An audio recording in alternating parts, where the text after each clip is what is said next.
Hey there, my name's Dustin with DashSkin.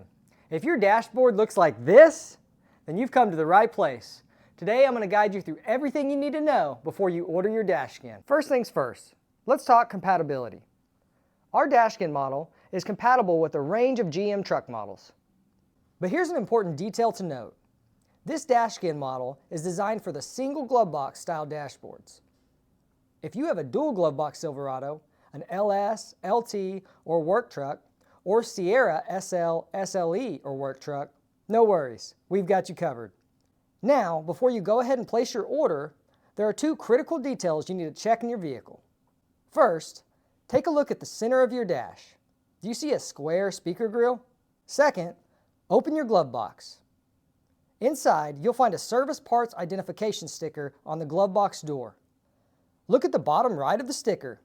There's a 3-digit code there. That's your trim code. The first 2 digits of the trim code will determine which color DashSkin you should order.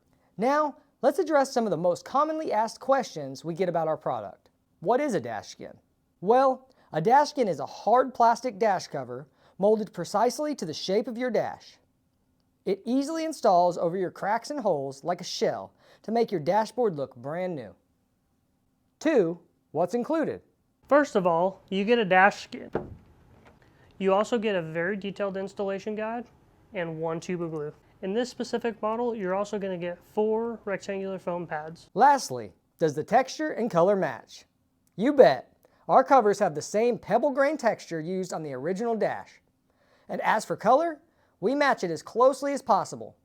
Sometimes it may land a shade lighter or darker depending on how faded your dash is. And there you have it. That's everything you need to know before ordering your DashSkin and giving your vehicle's dashboard a new lease on life. If you have any other questions, please reach out to our support team and we can answer any of those questions about it. Thank you.